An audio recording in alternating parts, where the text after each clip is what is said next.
자, 지난주에 우리는 우리의 신앙은 무엇인가? 뭐라고 말씀드렸어요? 따라하시기 바랍니다. 하나님을 사랑하는 것. 네, 이것이 우리의 궁극적인 신앙입니다.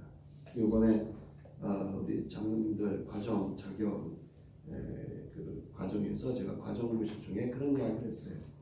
우리는 예수를 자꾸 믿는다는 그 믿음을 강조하고 있는데 신앙의 궁극적인 목적은 뭐냐? 예수를 사랑하는 데 있다. 예수를 사랑하기 시작을 하면 그 믿음이 더욱 믿음으로 견고해지고 또 예수 그리스도 안에서 소망 중에 더 소망이 되고 그리고 그 사랑이 나를 넘어서 내 이웃들을 향해서 흘러가게 될 것이다. 그러므로 우리 신앙의 궁극적인 신앙은 뭐냐? 다시 한번 따라하세요. 예수를 사랑하는 것. 그래서 성서는 이렇게 딱 정의를 합니다. 하나님을 사랑하고 내 자신을 사랑한 것 같이 그 이웃을 사랑하라. 내 자신을 사랑한 것 같이라고 하는 표현은 왜 썼을까? 그는 우리 존재가 하나님의 크신 사랑을 입었고 사랑으로 존재하기 때문에 내 자신에 대한 자기가 어떤 존재인지 어떤 정체성을 가지고 있는지를 아는 사람은 이웃을 사랑할 수밖에 없습니다. 그 신앙이 되어야 사실은 우리가 예수 그리스도를 잘 믿는다라고 할 수 있어요. 그렇지 않고 믿음만 강조하게 되면 잘못하면 하나님을 우상으로 만들어서 기복적인 신앙이 될 수가 있다.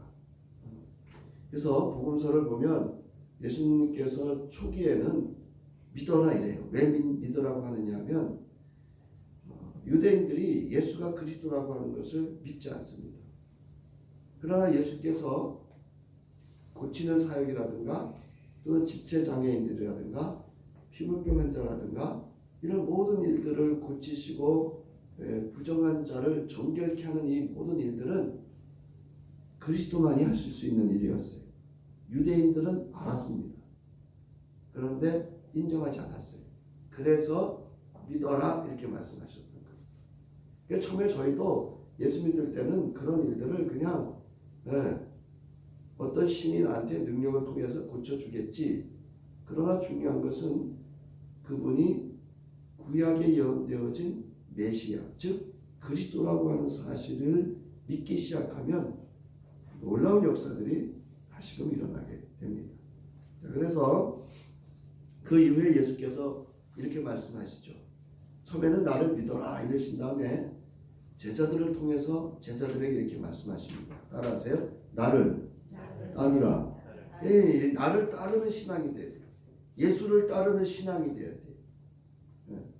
여기 목사를 따르는 것도 아니고요. 남편 믿음 좋은 누구를 따라가는 거 아니에요. 여기 담임 목사도 그렇고요. 장로님들한테도 그래요. 장로님들도 그렇고요. 예수 따라가는 그런 예수를 사랑하는 그런 신앙이 되어야 됩니다. 그런 믿음이 되어야 됩니다. 자, 그리고 이제 보면 이후에 예수님이 하시는 말씀이 뭐냐면 사랑하라는 말을 이야기하십니다. 율법의 완성은 하나님을 사랑하고 그 이웃을 하나님 사랑하는 것 같이 그 이웃을 사랑하는 것이 바로 신앙이다. 구원받은 자, 영생을 얻은 자, 그리스도 예수 안에서 새롭게 된 피조물이 누려야 될 궁극적인 신앙이다. 이렇게 말을 합니다. 그래서 사도 요한은 그러하지 않으면 이처럼 너희가 내가 했던 그리스도 예수께서 했던 그 사랑으로 서로 사랑하지 않으면 그 안에 뭐가 없다? 사랑이 없다. 이 얘기 무슨 얘기냐면요. 하나님이 없다. 그 얘기예요. 그러니까 저와 여러분은 이제 우리의 신앙을 점검할 때 믿음보다 더 중요한 건 내가 내 안에 하나님의 사랑이 작동하고 있는지를 점검해 봐야 됩니다. 그래서 올 한 해는 무엇보다도 여러분 하나님을 사랑하는 주의 성도 될 수 있기를 주의 이름으로 축원합니다. 하나님을 사랑하면요, 누가 행복할까요? 내가 행복해요. 그 세상 무엇도 두렵지 않아요. 그 무한하신 하나님의 사랑으로 나를 하나님이 책임져 주시거든요. 로마서 8장에서 그러므로 하나님의 이 사랑은 그 무엇, 세상의 그 무엇으로도 끊을 수 있다 없다? 끊을 수 없다. 여러분은 그 사랑의 메인바 되신 줄 믿으시기 바랍니다. 그럼 교회는 뭐냐? 그 사랑의 띠로 하나가 되어진 것이 교회여야 합니다. 그러니까 제가 말씀드렸듯이 성도 안에 괜히 이렇게 막대기 꼬챙이라 그랬더니 뭐라 그랬더라고요? 왜 꼬챙이라 그랬냐? 강원도 사투리의 꼬챙이. 괜히 지팡이나 막대기 들고 다니면서 이렇게 들쳐내가지고 흔들면서 흉엄을 드러내서 상대방에게 상처 입히지 말고요. 사랑은 뭐라 그랬어요? 허다한 허물을 어떻게 한다고요? 덮어준다. 그리고 뭐 하라고요? 따라서 원수를 위하여. 따라서 원수를 위하여 뭐 하라고요? 사랑은 어렵잖아요. 그죠? 사랑하기는 어려워. 미운데 무슨 사랑이 돼. 근데 그래서 주님이 뭐라 그랬다고요? 따라서 기도하라. 기도해 주세요. 기도. 저 인간만 아니면 내가 정말 행복할 것 같아. 교회 가도 그 인간만 없으면 좋을 것 같아. 네, 여러분, 그 인간이 사라지잖아요. 죄송해요, 그 인간. 그분이 사라지잖아요. 또 다른 분이 있어요, 또. 네. 그러니까 여러분, 미워하지 마시고. 미워하면 누가 불편해? 내가 불편해. 그럼 내 마음에 뭐가 와요? 우울이 찾아와요. 네. 그러다 보면 분노도 오고요. 그러다 보면 살인까지 가는 거예요. 그래서 예수님 말씀하시잖아요. 형제를 미워하는 건 뭐 하는 거다? 살인하는 거다. 여러분, 남편 미워하면 남편 살인하는 거예요. 여러분.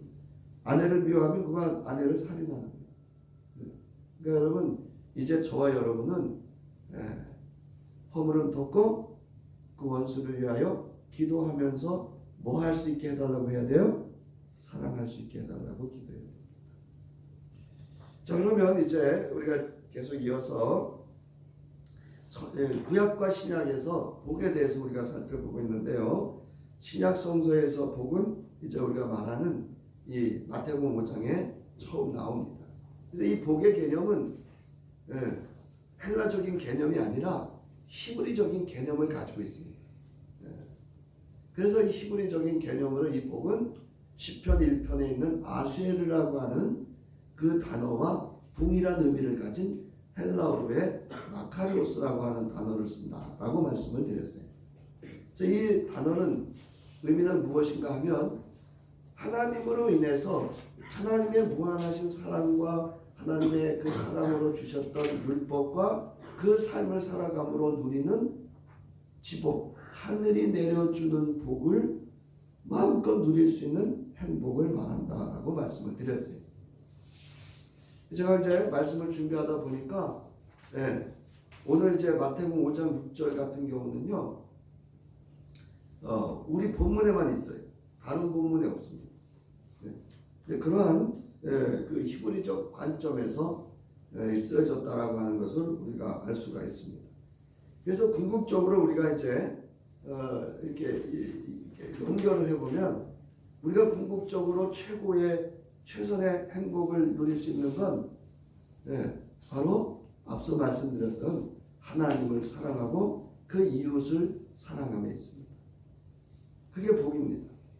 그러니까 우리 그리스도 예수 안에서 우리가 말하는 복이라고 한다면 바로 이처럼 그리스도 예수로 말미암아 하나님을 사랑할 수 있고 그 안에서 주의 성도와 나의 이웃, 동료 또는 동포를 사랑할 수 있는 것, 그것이 진정한 복이다라고 할 수가 있습니다. 자, 오늘은 의에 줄이고 목마른 자는 복이 있다. 그래서 이거를 직역을 하면 직역이라고 하는 건 그 원어 순서대로 그냥 번역한다는 얘기예요. 줄인 자들과 의를 갈망하는 자들은 복이 있다. 왜냐하면 그들이 충분히 만족하게 될 것이기 때문이다. 이게 무슨 생뚱맞은 말씀이에요.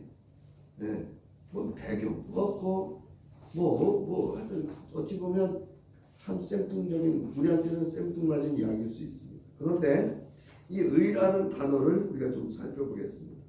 자, 의라는 단어는 헬라어로는 디카이오시네라고 하는 단어인데요. 의로운 사람의 덕이라는 뜻이에요. 그럼 의로운 사람이라고 하는 건 뭐냐? 아주 쉽게 말씀드리면 하나님의 말씀대로 살려고, 그래서 말씀을 자기 존재와 삶으로 실현해낼 때 그것이 하나님의 말씀과 자기의 존재와 실현이 일치하는 순간을 의롭다라고 하는 거예요. 그런데 우리가 이런 순간이 있습니다. 근데 항상 있을 수가 없어요. 그러니까 이걸 또 어떻게 해석을 하냐면 칭이라고 해석을 해요. 근데 지금은 이전에는 이걸 칭이 의롭다라고 했다라고 해석을 했는데 이 해석은 바른 해석이 아니다라는 견해들을 많이 가지고 있습니다.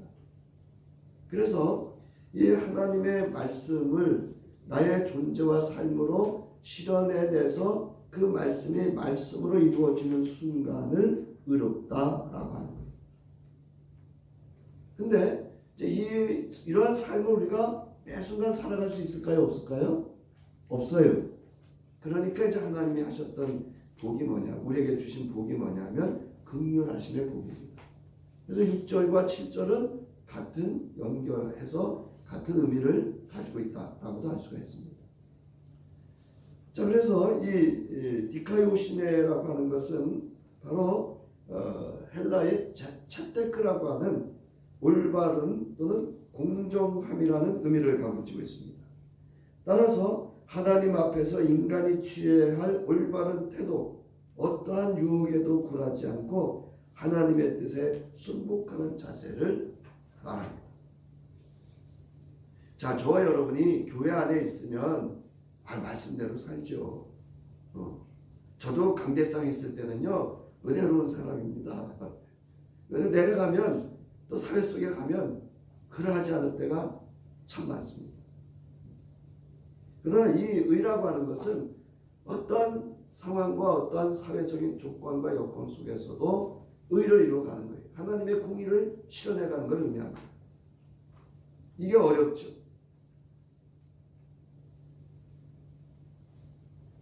자, 그 다음에 여기 줄이고 목마른이라는 의미입니다. 줄이고 목마르다는 의미는요, 현재 지금 무언가를 열렬히 갈망한다 이 뜻이에요. 여러분, 줄이는 거 참을 수 있어요, 없어요? 여러분, 목마른 거 견딜 수 있어요, 없어요? 이렇게 딱 이 단어를 보면 어디가 생각나죠, 여러분? 성서에서 광야가 생각납니다. 이때 하나님께서 어떻게 하시죠? 만나를 먹이시고 생명수를 먹이시죠. 쓴물을 달게 하시고 반석에서도 물이 나게 하시고 오아시스를 만나게 하시고, 이렇게 하시면서 이스라엘 백성들을 공급해 주셔요. 그러면서 하나님께서 끊임없이 이스라엘 백성들에게 요구했던 게 뭐죠? 내 명령을 어떻게 하라고요? 지켜 행하라, 이렇게 얘기를 하죠.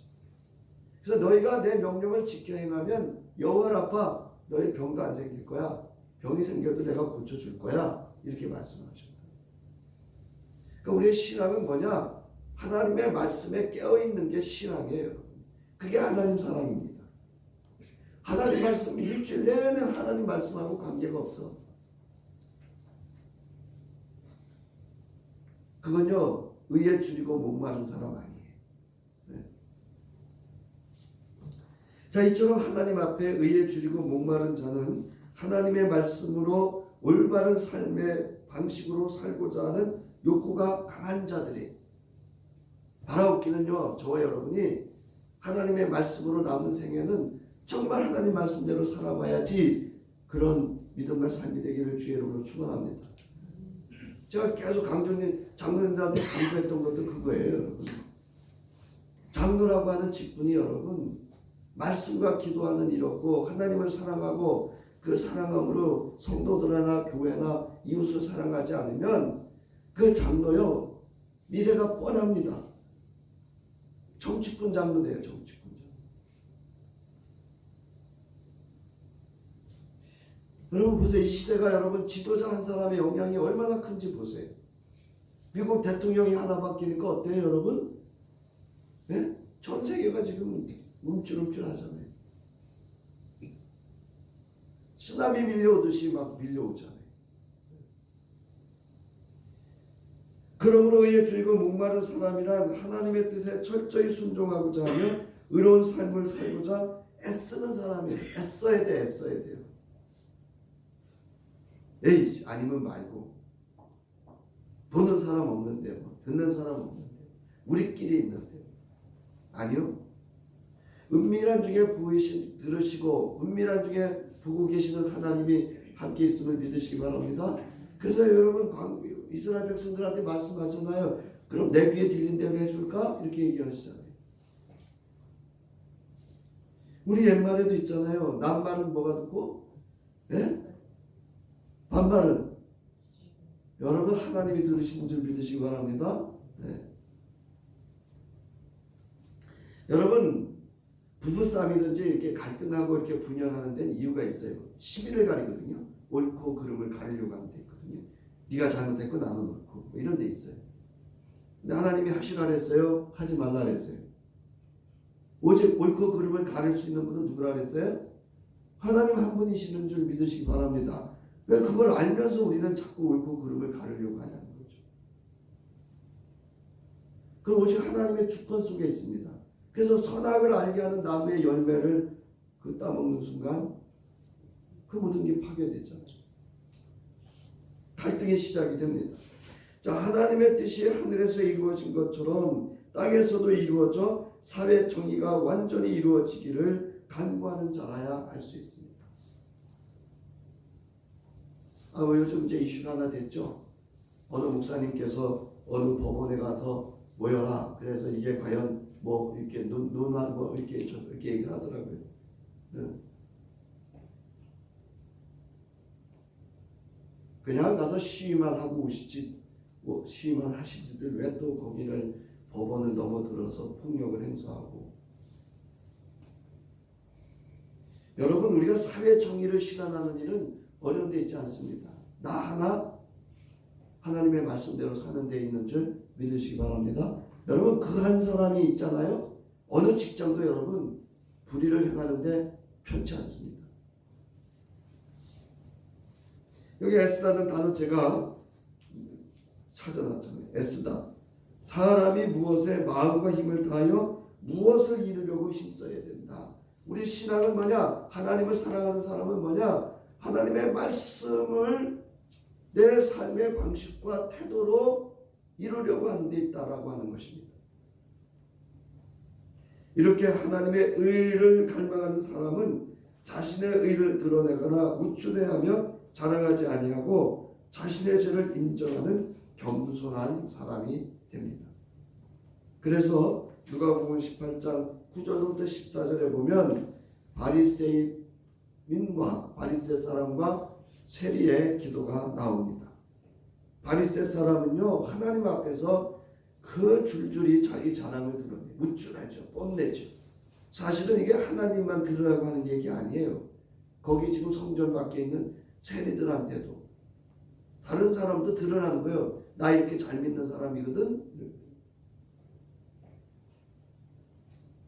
그러나 보세요. 세리는 어떻게 했습니까? 하늘을 우러러 엄두도 못 내고 가슴을 치며 하나님 이 죄인에게 자비 긍휼을 베풀어 주시옵소서. 그리고 예수님 말씀하시잖아요. 누가 의롭다라고 인정받고 내려갔다고요?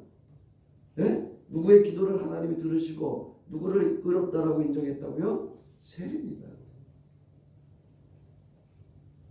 이게 의를 갈구하고 갈망하고 의를 이루려고 하는 애쓰는 주의 성도의 모습이어야 합니다. 이 말씀을 적용해 보면 본문은 이러한 사람들은 복이 있다 합니다. 저희가 배부를 것이다 라고 합니다. 여기 배부르다라는 것은 충분히 먹고 만족한 것을 말합니다. 아주 쉬운 예로 여러분, 우리가 부흥회 때나 아니면 어떤 때 은혜를 받으면 배도 안 고픈 거 아시죠? 네? 먹는 게 무슨 문제가 있습니까? 은혜가 충만해 보세요. 교회 문을 열고 나갔더니 이 온 세상이 이전의 모습이 아니라 하나님의 창조의 숨결이 느껴지고 하나님의 영화로움이 거해지는 내 눈이 열렸을 때 그 기쁨, 그 기쁨을 어떻게 배고픔보다 더 충만한 은혜라고 하지 않을 수 있겠어요? 여러분, 그 예수께서 오병이어의 기적도 여러분 바로 그런 데 있습니다. 오병이어의 기적의 상징적인 의미가 뭐냐면요, 예수가 하늘에서 내려온 생명의 양식이라는 거예요. 그래서 하늘의 생명의 양식인 예수 그리스도로 말미암아 너희의 배고픈 그 영적인 기갈에 배고픔과 목마름의 충만함을 드러내기 위한 사건이 오병이어의 사건입니다. 그러니까 여러분, 우리의 신앙과 삶의 갈급함과 목마름을 충만하게 하실 수 있는 분은 오직 예수 그리스도, 그리고 그 말씀인 줄 믿으시기 바랍니다. 오병이어의 기적 사건이 그걸 의미합니다. 자, 예수께서 이 복의 선행에 있어서 시편 107편 어휘들이 반영이 되어 있답니다. 자, 시편 107편 9절, 우리 3페이지에 보면 다시 함께 있습니다. 시작.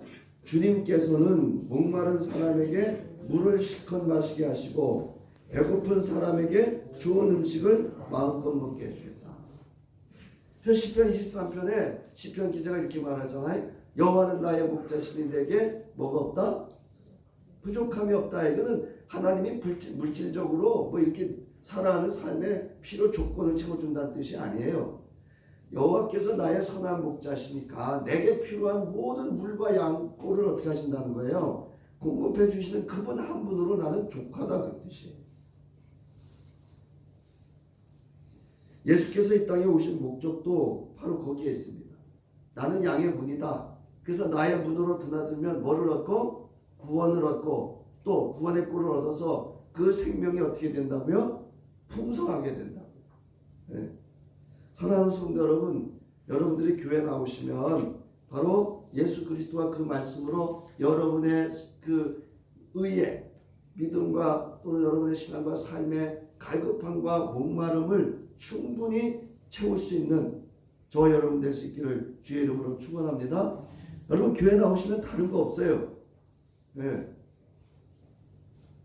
예수 그리스도를 만나시고 그 말씀으로 내 갈급하고 부족한 채울 수 없는 의를 채우는 것이 우리 교회에 나와서 예배드리는 궁극적인 목적 중에 하나이기도 합니다.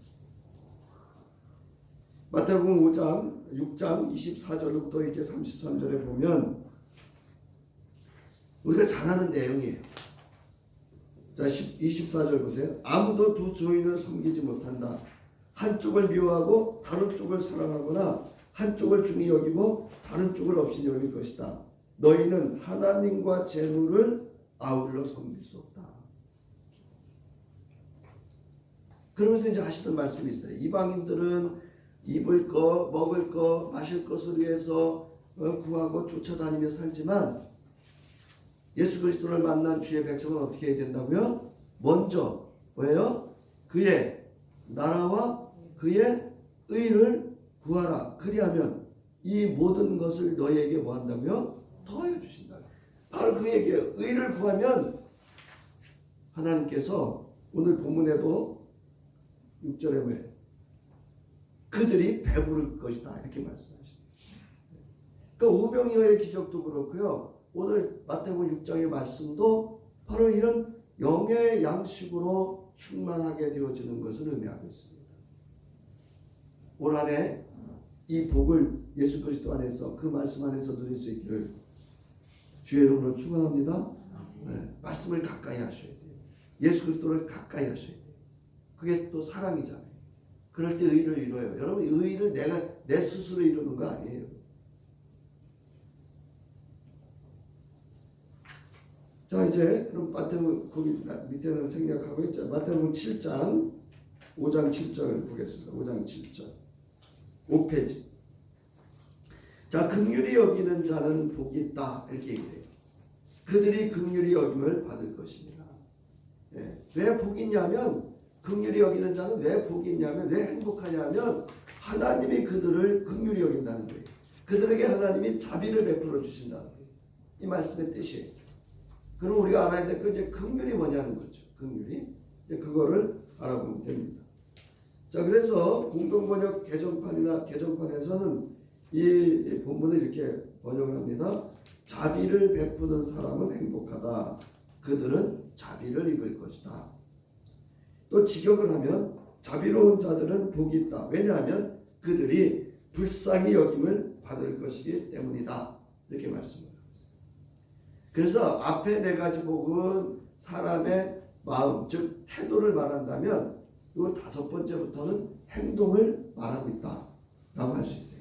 네. 그래서 여기 뭐 여러 이제 설명이 있는데요. 자, 72역에 72역이라고 하는 건 이제 공동 번역인데요. 그래서 이 앞서서 제가 잘못 말씀드렸네. 네. 6절이 본문에만 있는 게 아니고 7절이 본문에만 있습니다. 네. 그래서 이 내용이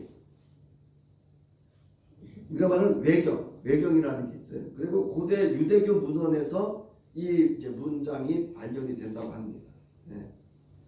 그래서 이 랍비들이 특별히 이제 이 말씀을 구체적으로 자녀 교육을 시키고 그 사회에서 이제 실현해 가도록 강조를 하고 있고, 그것을 그 사람의 신앙과 인품으로 평가를 한다라고 합니다. 자, 72역은 구약성서의 오늘날, 72역에서는 잠언서 14장 31절과 잠언서 17장 5절에 보면 빈곤한 자를 불쌍히 여기는 자는 복이 있다. 자비로운 마음을 지닌 자는 긍휼히 여김을 받을 것이다. 이렇게 말씀합니다.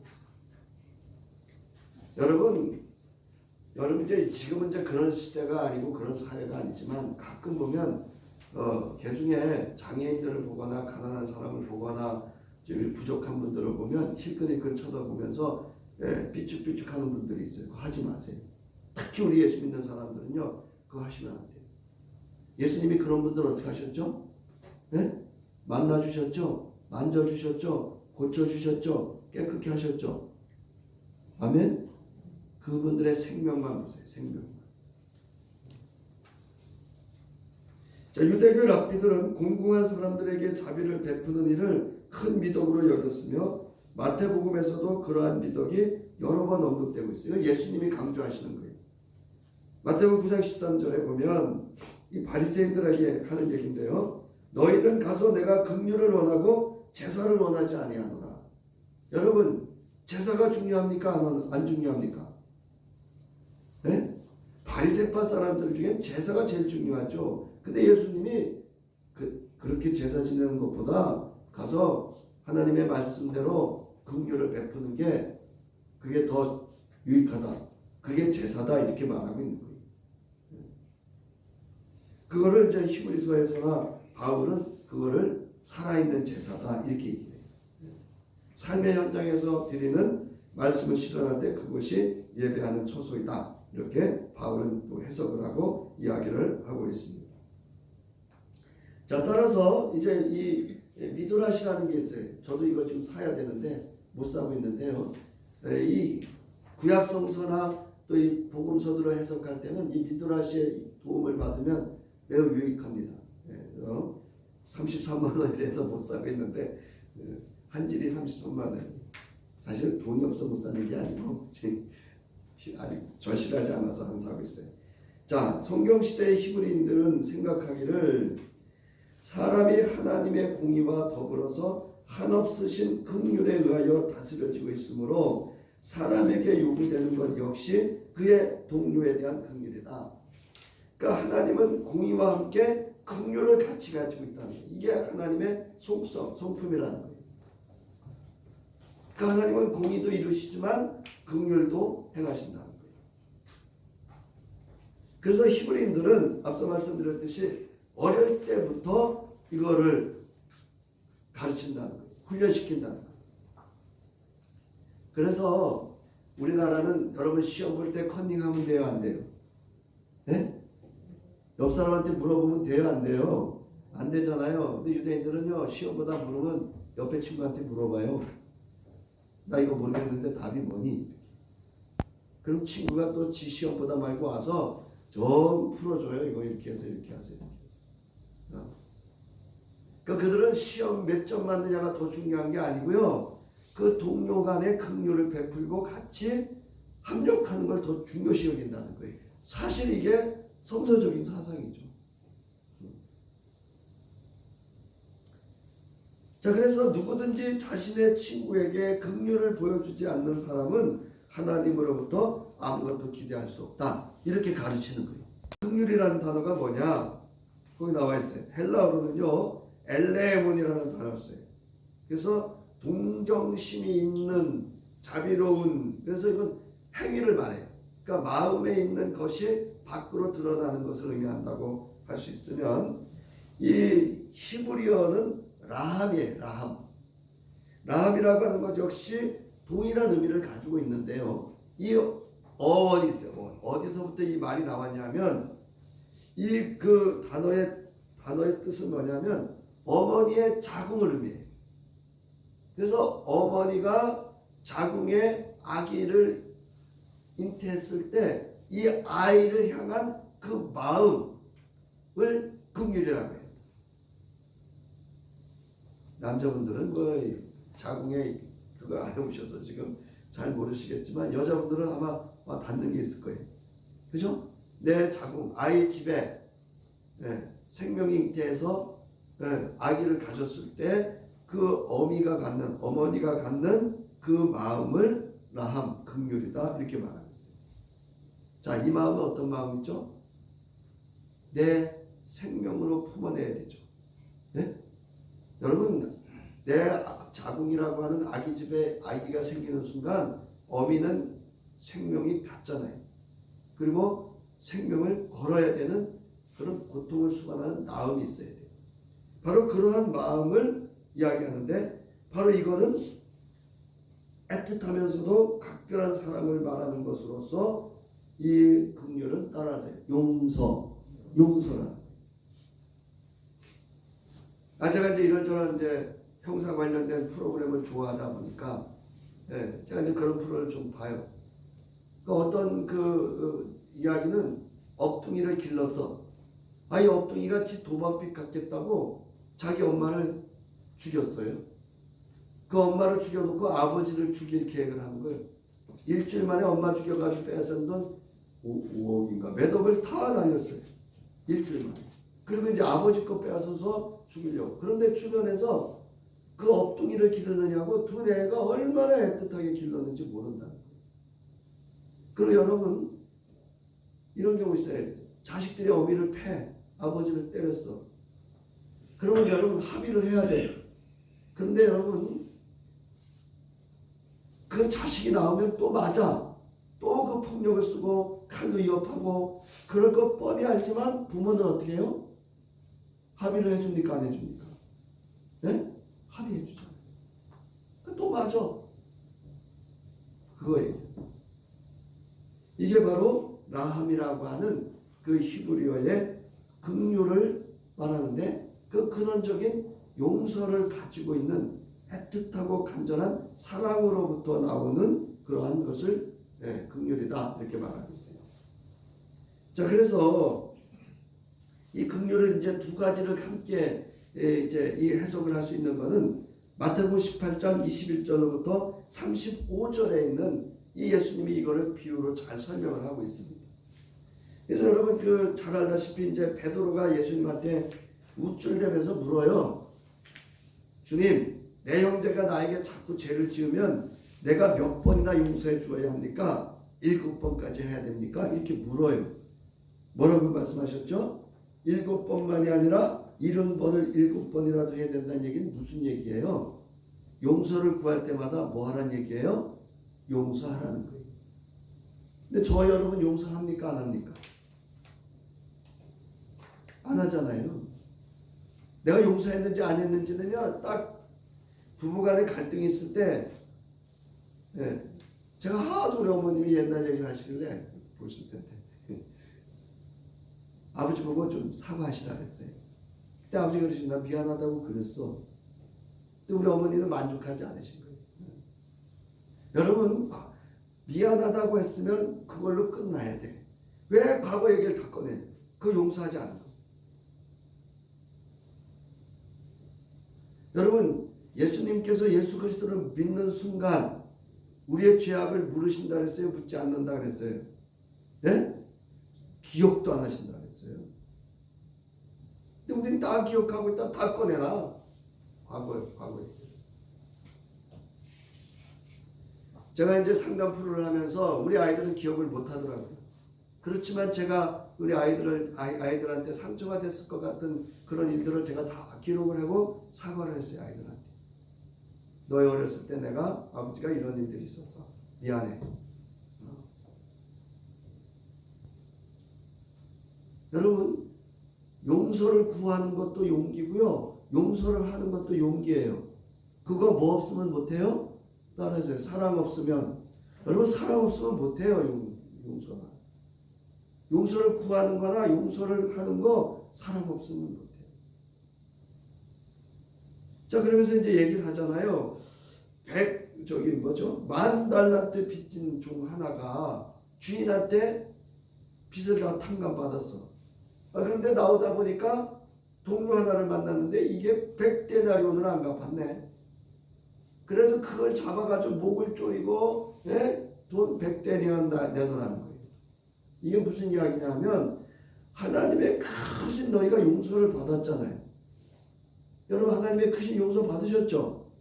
하나님이 사랑한다는 얘기는 내가 용서했다는 뜻이거든요. 어디에서? 십자가에서.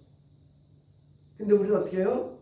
우리 옆에 있는 남편을 향해서 아내를 향해서 이웃 누구를 향해서 그냥 100대를 안 갚았다고 그 사람 목 조이고 핥히고 그냥 좀 그 얘기하는 거예요. 뭐가 없는 거냐? 따라하세요. 긍휼이 없는 거예요. 아니 내가 그렇게 긍휼 하나님의 자비를 받아놓고도 그 은혜를 모르는 거예요. 여기 보면 중요한 단어가 있습니다. 33절 보세요.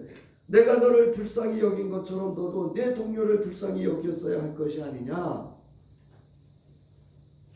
주인이 노하여 그를 형무소 관리에게 넘겨주고 빚진 것을 다 갚을 때까지 가두어두게 하였다. 여러분 10,000달란트 갚으려면요 종신형입니다. 못 나옵니다.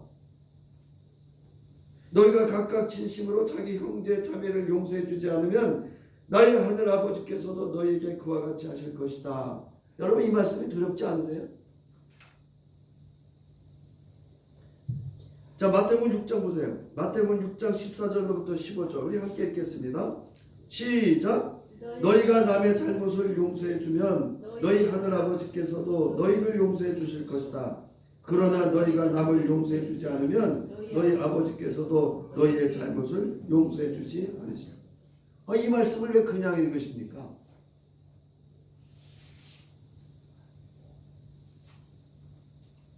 여러분 용서해 주시기 바랍니다. 제가 말씀드리잖아요. 전에 목사님들 얘기하지 마시고 몇 년 전에 있었던 교회 일 얘기하지 마세요. 저한테는 아무 의미 없습니다. 지금 우리가 앞으로 어떻게 나갈 건지, 정말 주님이 기뻐하는 일을 하는 교회인지, 하나님을 사랑하는 성도인지, 정말 하나님의 의를 위해서 내가 의를 이루기 위해서 갈급하고 목마른 심령인지, 그리고 예수 그리스도로 말미암아 배부를 것인지, 여기에 관심 두는 저와 여러분 될 수 있기를 바랍니다. 한 가지 이야기 하고 마치겠습니다. 제가 이제 그 요즘 아주 중소기업들이 어렵잖아요. 여러분 이 자영업자들이 엄청 어렵습니다.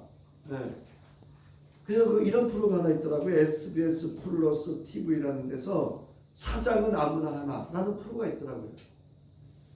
근데 그거 보면서 너무 속상한 거예요. 제가 너무 가슴이 아파요. 여러분 치킨집에서 배달을 시키잖아요. 그럼 배달 그 집을 망하게 하는 거더라고요. 그게 몰랐어요. 배달 앱이 3,000원을 뗀대요. 그리고 거기 수수료를 600원 뗀대요. 그 기계 쓰는 거 수수료예요. 그래서 치킨 한 마리를 팔고 나면요 1,000원, 2,000원 남는답니다. 그래서 거기 이제 샐러드 가게 하는 여자분이 하루 뭐 몇백 개를 팔던데 수입이 한 달 수입이 1,100만 원인가 그런데 망하게 됐어요. 망하게 됐어요.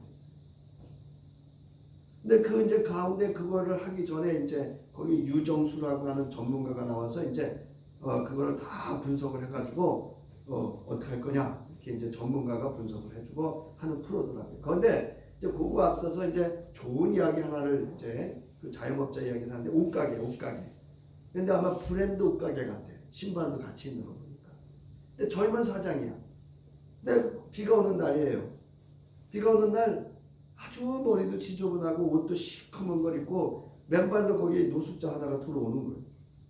그다음에 매장을 이렇게 삥삥 돌아요. 그리고 나갔어. 그러니까 이제 그 패널들이라고 그랬거든요. 거기 앉아있던 MC나 패널들이 뭐 가져간 거 아니냐고. 근데 이제 젊은 친구가 이렇게 그 사장이 보고 있다가 막 뛰어나가는 거예요. 그래서 봐라 저거 뭐 이제 훔쳐갔다. 근데 이제 그 노숙자를 데리고 들어오시더라고요. 그래서 의자 앉히고 달려가서도 양말 꺼내오고 신발 꺼내다가 새 양말 새 신을 신겨서 보내드린 거예요. 아니 거기까지 끝나면 제가 여기 설교 안 하죠. 얘기 안 하죠. 네. 왜 긍휼을 베푸는 게 중요한가를 얘기하는 거예요. 그런데 3, 4일이 지났는데 아주 깔끔하고 머리도 이발을 하고요. 깔끔하게 옷을 입고 남자 한 분이 키도 헐칠한 분이 들어오는 거예요. 그러니까 이제 사장이 들어오니까 이렇게 볼 거 아니에요. 그러니까 이 사람이 신발을 가르쳐. 나 기억하냐 이거야. 무슨 얘기인지 알아요? 이제 나 노숙자 그 사람이야. 나 신발 기억해. 그러니까 사장이 이제 예 이렇게 이제 끄떡끄떡 하더라고요. 그러니까 호주머니에서 뭐를 꺼내느냐면요. 주민등록 사진을 꺼내. 자기 증명사진. 그러면서 하는 얘기가 나 오늘 동사무소 가서 주민등록증 만들겠다. 놀라지도 않으시네. 다 주민등록증이 있으니까. 그런데 여러분 노숙자가 주민등록증을 만든다는 얘기는요. 큰 의미가 있는 거예요. 그 사람의 삶의 변화가 크게 일어날 것을 예고하고 있는 겁니다. 그래가지고 그 이제 MC나 그 진행자들이요. 다 회개했어요. 아이고 우리가 잘못 말했네. 잘못 봤네. 우리가 너무 세상을 편견적으로 봤네. 네. 근데 이제 이 사장님이 이걸 어떻게 하다가 유튜브에 올렸나 봐요. 네. 그때 이제 이게 유튜브로 아름아름 알아지면서 어느 날 여자분이 왔더래요. 그러더니 이렇게 옷을 하나 사시더니 사실 저는 요 옆에 초등학교 선생님이라고 얘기를 하더래요. 그러면서 편지를 이렇게 하나씩 주더라는 거예요. 네. 그 편지를 이렇게 하는데 초등학교 선생님이 그 아이들을 내한테 유튜브를 보여주고 편지를 쓰게 한 거예요. 그때 거기 아이 하나가 이제 이런 글을 썼어요. 사장님의 그 모습을 보면서 나도 자라서 이웃들에게 이런 사랑을 베풀고 우리 오늘 본문 표현으로 하면 긍휼과 자비를 베풀면서 살겠습니다. 그래서 이제 이 방송국에서 이 유튜브를 보고 이제 섭외를 한 거예요. 그랬더니 나는 방송까지 나갈 이 사안이 아닌데 이제 아주 어렵게 사장이 결정한 거는 그 편지 한 통. 그 편지 때문에 이제 이 방송국의 인터뷰에 임하게 됐다. 그 얘기를 하시더라고요. 저는 그 사장님이 저와 여러분이었으면 좋겠고요. 저는 그 사장님이 그리스도인이었으면 참 좋겠다는 생각을 했어요. 올 한 해 우리 예수 그리스도의 크신 사랑을 받은 저와 여러분이 긍휼과 자비를 베풀어서 정말 하나님이 기뻐하는 그런 일을 행하는 저와 여러분 될 수 있기를 주의 이름으로 축원합니다. 네. 이제는 하나님의 공의와 긍휼하심으로 우리를 구원해 주셨던 우리 주 예수 그리스도의 구속의 은혜와 독생자 예수를 내어주시기까지 우리에게 세상 그 무엇으로도 끊을 수 없는 사랑으로 우리를 사랑하시며 자비를 베풀어 주신 하나님의 무한하신 사랑하심이 이제 하나님의 의를 이루고 하나님의 긍휼을 받은 자로 그 긍휼을 베풀며 살기를 결단하는 저희 위에 성령의 도우심과 함께하심과 역사하심이 이제로부터 영원히 함께하기를 간절히 축원하옵나이다. 아멘.